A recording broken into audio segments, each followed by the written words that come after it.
Jangan lupa subscribe, like, share, dan komen channel Abah Yu Channel Ya. buat sobat semuanya. Terima kasih.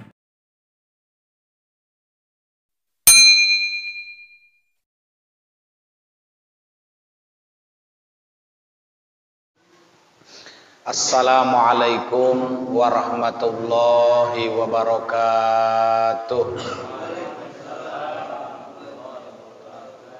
Bismillahirrahmanirrahim. Wassalatu wassalamu ala rasulillah Muhammad ibn Abdillah wa ala alihi wa sahbihi wa mawala. Faqala ta'ala fi ayatihil karimah wa huwa asdaqul maqalah.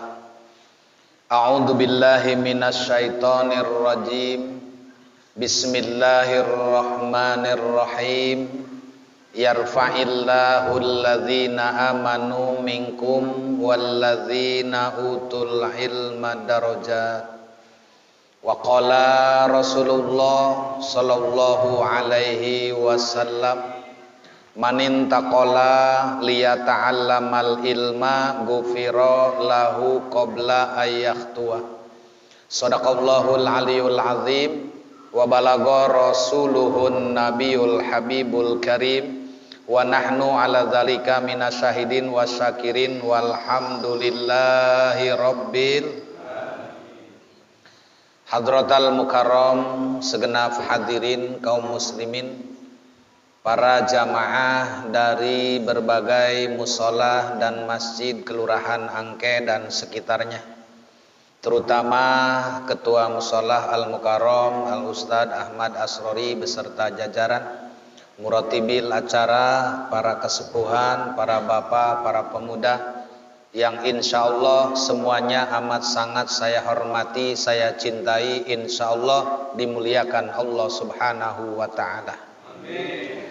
Pertama-tama kita panjatkan puji syukur kehadirat Allah azza wa jalla yang alhamdulillah kembali malam ini nikmat menyertai kita, bersama-sama kumpul hadir di majlis ta'lim untuk menggugurkan kewajiban kita liizalatil zahli, menghilangkan kebodohan, liibqail Islam, untuk istiqomah di dalam syariat agama Islam, li daril akhirah, dan terutama juga taklim untuk kita mencari perbekalan menuju akhirat. Karena apa? Karena Rasulullah sallallahu alaihi wasallam bersabda, jadidis safinata fa innal bahra hakimun. Kata Nabi, perbaikilah perahumu karena sesungguhnya lautan itu amikun, teramat dalam. Artinya bahwa perjalanan menuju akhirat diibaratkan kita berlayar di atas laut yang ketika terdapat kebocoran perahu, maka kita berteriak-teriak pun sulit untuk mendapatkan pertolongan. Sehingga kalau kita banyak kebocoran lalu kita menyeberang ke alam akhirat, maka kebocoran itu pasti akan menenggelamkan kita di perjalanan. Karena perjalanan itu fa innas safaro ba'idun, perjalanan menuju akhirat jauh, sehingga saking jauhnya tidak bisa diukur dengan jarak kilometer. Maka oleh karena itu yang pasti kita diperintahkan untuk mencari bekal sebanyak-banyaknya buat biaya perjalanan menuju akhirat. Mudah-mudahan termasuk kajian-kajian kita setiap rutinitas malam Kamis ini senantiasa oleh Allah dicatat sebagai nilai ibadah. Amin ya rabbal alamin. Hadirin jamaah yang dirahmati Allah, kembali kita membuka kajian Nasoihul Ibad, kemudian dilanjut dengan Tafsiratul Thalibin di halaman 166, yaitu masih kita akan sambungkan daripada makalah-makalah yang ke-15. Bismillahirrahmanirrahim. Allahumma aftah alaina bihikmatika wansur alaina rahmataka ya dzal zalali wal ikram. Allahumma aftah lana bifutuhil arifin. Makalah yang ke-15 ini panjang sekali, sehingga saking panjangnya tidak mungkin kita bisa selesaikan dalam satu kajian. Namun ngaji tidak menghitung hatam. Kita menuntut ilmu sepanjang jalan, sepanjang zaman. Sepanjang jalan artinya dimanapun kita berada, di mana kita ada kesempatan, tetap kita menuntut ilmu. Sepanjang zaman artinya selama hayat masih dikandung badan. Makanya sesuai dengan hadisnya, utlubul ilma minal mahdi ilal lahdi. Jadi kalau kita belum masuk liang lahat, terus ngaji. Ya, tidak pernah berhenti. Karena apa? Karena ini adalah keyakinan kita untuk amal ibadah kita diridhoi Allah Subhanahu wa taala. Hadirin jamaah rahimakumullah, kembali kita ke halaman 166 di mana kita diingatkan oleh Allah Subhanahu wa taala yang mana kita tidak boleh melupakan apa yang menjadi pemberian Allah. Apa sih pemberian Allah? Semuanya. Jasad, ruh, nikmat, pangkat, jabatan, harta, keluarga, semua apa yang kita rasakan itu semua adalah pemberian Allah. Dan kita semua hanya diamanati. Jangankan pangkat, harta, jabatan, roh yang ada di badan kita itu juga amanah. Ya, maka oleh karena itu di mana Allah Subhanahu wa taala telah menerangkan fadzkuru ala Allahi la'allakum tuflihun. Maka ingatlah kamu sekalian akan nikmat-nikmat Allah. Berarti kalau kita melupakan nikmat, hukumnya hukumnya maksiat. Karena mengingat dengan apa yang diberikan oleh Allah berupa nikmat, itu hukumnya wajib. Banyak sekali ayat-ayat yang menerangkan tentang manusia tidak boleh melupakan nikmat Allah yang telah diberikan kepadamu agar kamu sekalian mendapat kebahagiaan. Di sini melalui ayat ini kita bisa memahami celakalah orang yang melupakan nikmat Allah. Bahagialah orang yang mensyukuri nikmat, karena ayatnya itu la'allakum tuflihun, supaya kamu menjadi orang yang bahagia. Wa ma bikum min ni'matin faminallah.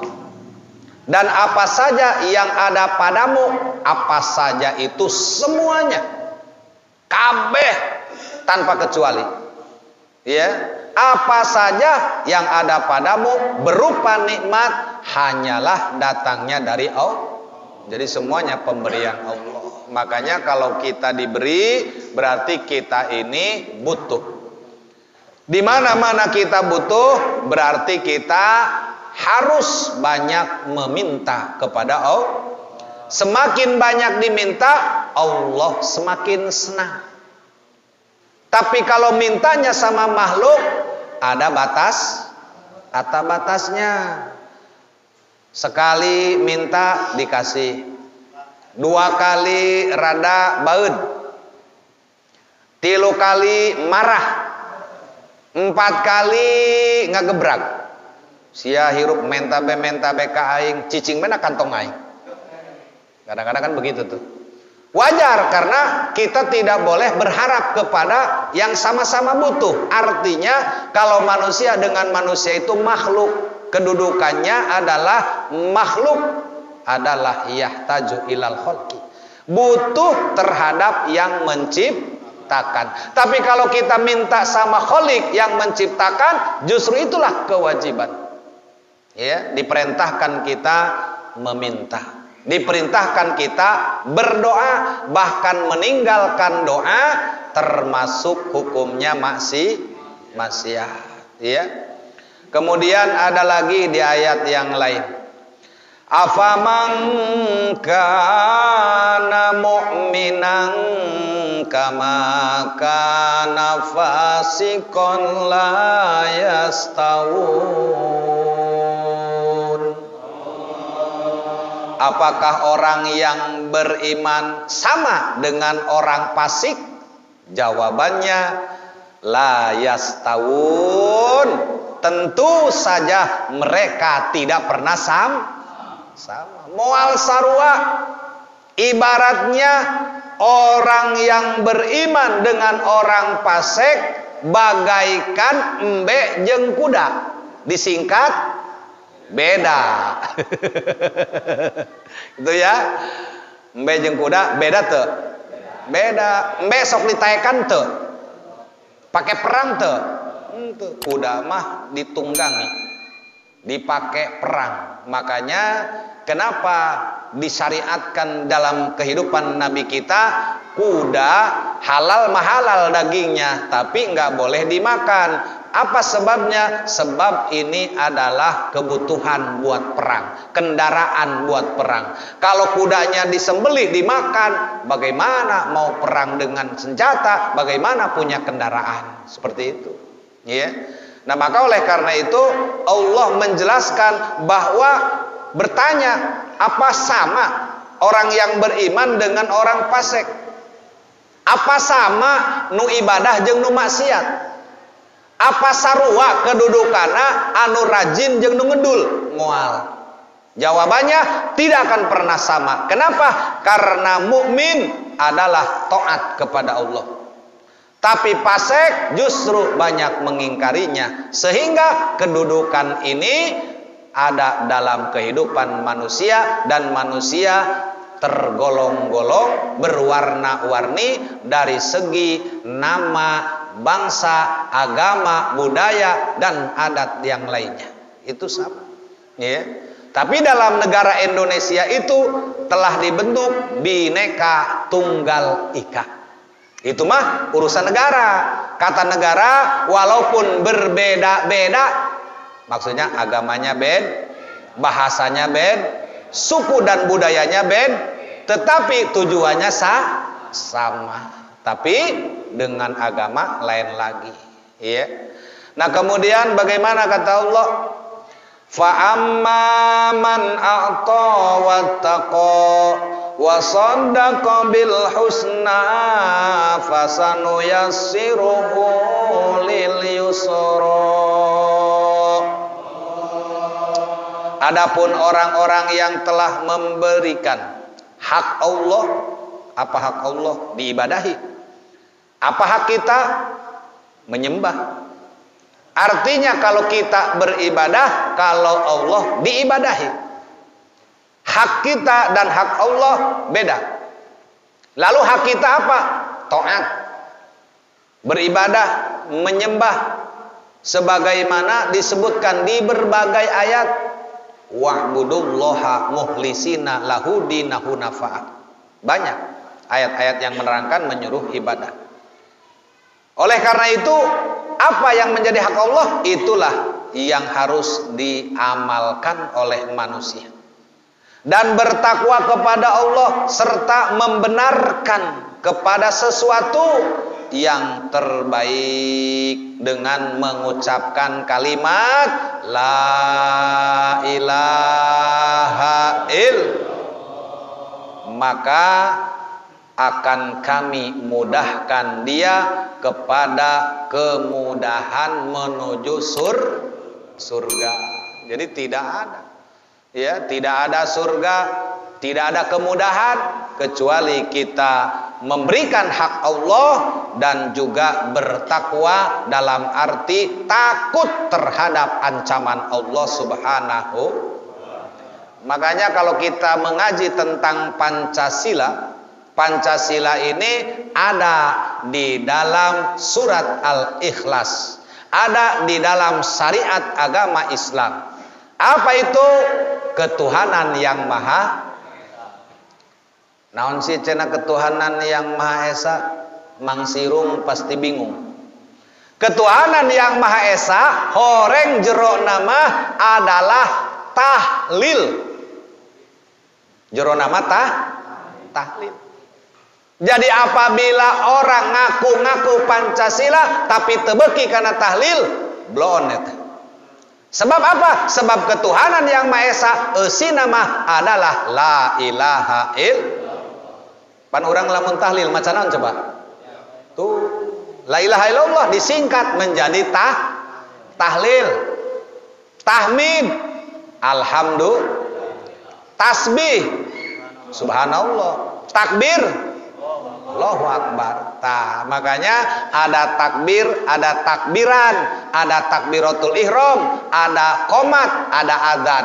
Semua kalimatnya sama, tapi yang membedakan adalah nada dan jumlahnya.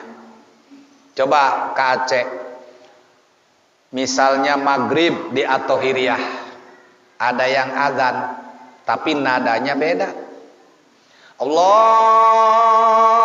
Akbar, Allahu Akbar, Allahu Akbar. Kira-kira geger mual. Pasti kamu sholah, nutilok kamu sholah ge pasti jak panasaran tea. Sasi nu adzan barang di dulu, kasturi. Itu ya. Kenapa? Memang benar kalimatnya ma Allahu Akbar, tapi yang membedakan itu jumlah dan nadanya. Kalau adzan kan takbirnya 4 kali. Allahu Akbar, Allahu Akbar. Nah, adzan gitu. Aita mah urang geus kolot, nya subuh-subuh, nya hujan gede, nya mati lampu. Aduh, geus kabayangkeun. Allahu Akbar, Allahu Akbar. Nu ngadenge kita tangga bingung, dak kareta kebosa cenah. Ya. Maka oleh karena itu ketika kita melihat bahwa kalimat la ilaha illallah itu adalah kalimat tauhid dan terdaftar di dalam sila yang pertama, ketuhanan yang maha esa, eusina la ilaha illallah, sehingga disebutnya tahlil itu. Wa'adallahu alladzina amanu minkum wa amilus solihati la yastakhlifannahum fil ardi kama stakhlafal ladzina min qablihim. Dan Allah telah berjanji kepada orang-orang yang beriman di antara kamu dan mengerjakan amal soleh, bahwa dia bersungguh-sungguh akan menjadikan mereka berkuasa di muka bumi, bagaimana dia telah menjadikan orang-orang yang sebelum mereka berkuasa. Jadi apapun yang dikehendaki oleh Allah, manusia dikuasaikan, maka dikuasakan dalam arti biiznillah, dengan seizin. Kalau bicara mampu, mampu itu milik Allah. Dalam sifat 20 sering kita baca namanya kudrot. Nah, kudrot ini ada di berbagai nama-nama sifat yang sudah dibagi. Berapa dibagi sifat 20? Sifat 20 dibagi menjadi 4 bagi. Yang pertama nafsi, yang kedua salbi, Nah, nafsiyah, salbiyah, ma'ani, makna. Ada berapa? Ada 4. Nafsiyah, salbiyah, ma'ani, maknawiyah. Maka yang 20 ini maka dibagilah terhadap 4 sifat. Di antara nafsiyah hanya memiliki 1 sifat, yaitu sifat wujud. Itu ada. Iya. Jadi wujud artinya wajib Allah ada. Setelah wujud, apa itu? Kidam bako muholafatu lil hawadisi kiamuhu binafsihi wahda. Nah, jadi di situ ada dalam sifat, yaitu nafsiyah pertama, yaitu yang kedua maknawiyah. Jadi maknawiyah memiliki 5 sifat. 1 ditambah 5 berapa? 6. Tuh. Kemudian ma'ani memiliki 7 sifat. Ya, dari mulai kudrot sampai kalam. Kudrot, irodat, ilmu, hayat, sama, basor, kalam. Itu milik sifat ma'ani. Yang terakhir maknawiyah memiliki 7 sifat. Dari mulai qadiron sampai mutakaliman. Itu yang kita kaji. Esinatea 20 wajib sifat bagi Allah dibagi menjadi 4. Maka disebut nafsiyah, salbiyah, ma'ani, maknawiyah. Itu innal abrara lafi na'im.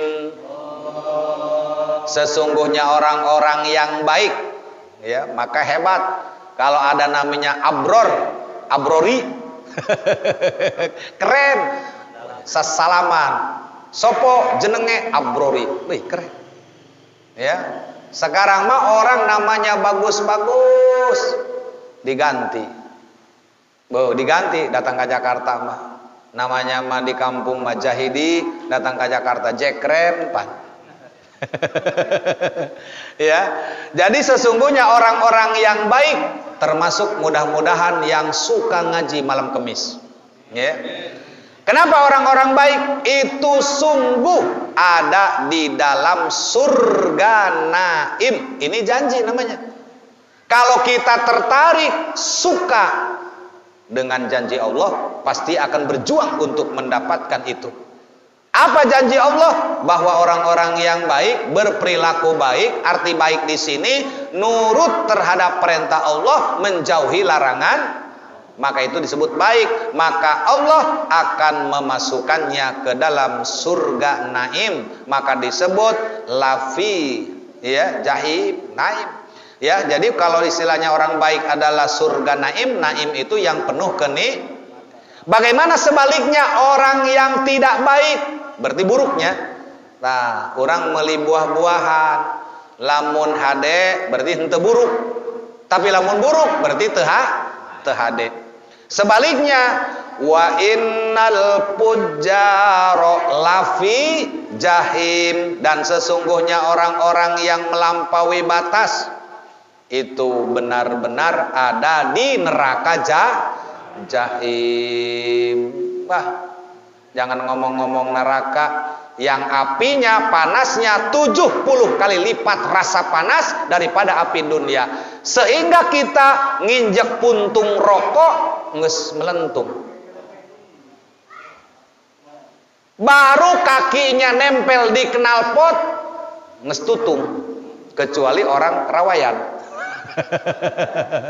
Orang rawayan mah tilok make sendal, knalpot gede tincak bae. Ya. Nah, maka oleh karena itu inilah lawannya. Kalau orang baik surga naim, kalau orang yang buruk adalah neraka jahim. Itu fakullan akhadna bidzambihi faminhum man arsalna alaihi hasiban wa minhum man akhadathu sayhatu wa minhum man khasabna bihil arda wa minhum man agraqna Wa ma kana Allahu liyadlimahum walakin kanu anfusahum yadlimun. Maka masing-masing mereka itu kami siksa disebabkan dosanya. Jadi Allah di akhirat kepada ruh kita bukan semata-mata menyiksa tanpa sebab. Yang terjadi siksaan kepada manusia di akhirat adalah disebabkan bidzambihi, ya, sebab dosanya. Dosa orang itu, ya. Kalau tanpa dosa nggak mungkin disiksa. Maka di antara mereka ada yang kami timpakan hujan batu kerikil, sebagaimana kaum Nabi Lut, kaum homoseksual, kaum lesbi yang dihancurkan oleh Allah dengan batu-batu yang dihujankan dari langit. Dan di antara mereka ada juga yang ditimpa suara keras yang mengguntur seperti geledek, yang memecahkan kuping. Dan di antara mereka ada yang kami benamkan ke dalam bumi, ada juga yang dibebes, serep masuk ke dalam bumi. Dan di antara mereka ada yang kami tenggelamkan, kata Allah. Sedangkan tenggelam di neraka dengan tenggelam di dunia itu beda. Tuh. Dan di antara mereka ada yang kami tenggelamkan, dan Allah tidak akan menganiaya mereka. Berarti Allah menganiaya apanya? Akan tetapi merekalah yang menganiaya diri mereka sendiri. Artinya bukan Allah menyiksa mereka, bukan Allah menganiaya mereka, tetapi mereka sendiri ketika hidupnya amal perbuatannya membawa kepada mereka celaka. Maka disebut walakin kanu anfusahum yadlimun. Akan tetapi mereka sendirilah yang telah berbuat sehingga kedoliman itu berbalik kepada dirinya sendiri. Kemudian di bawah, wa ma khalaqtul jinna wal insa illa liya'budun. Dan tidaklah aku jadikan jin dan manusia kecuali agar mereka beribadah kepadaku. Tuh, beribadah artinya disebut liya'budun, menyembah. Kata-kata menyembah sujud patuh terhadap perintahan-perintahan Allah. Maka oleh karena itu, kalau kita memang merasa manusia, maka kita punya kewajiban. Pokoknya sampai anu ngarasa jelema, ieu mah nya nu ngarasa jelema. Karena di sini juga wa ma khalaqtul jinna wal insa. Yang merasa manusia berarti punya kewajiban. Yang tidak merasa manusia, saya sampaikan, ulah ngaji, ulah ibadah, ulah sholat, ulah zakat, ulah puasa, ulah haji, pokoknya ulah nanaon. Lamun teu ngarasa buktinya kambing seumur hidup nggak pernah sholat.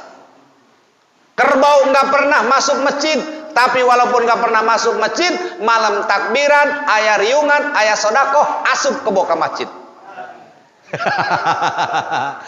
Dagingna ayam nggak pernah masuk ke masjid, tapi ketika ada syukuran, maka dia juga bisa masuk ke dalam masjid. Teu izin ka kotok. Bating dong nu edan.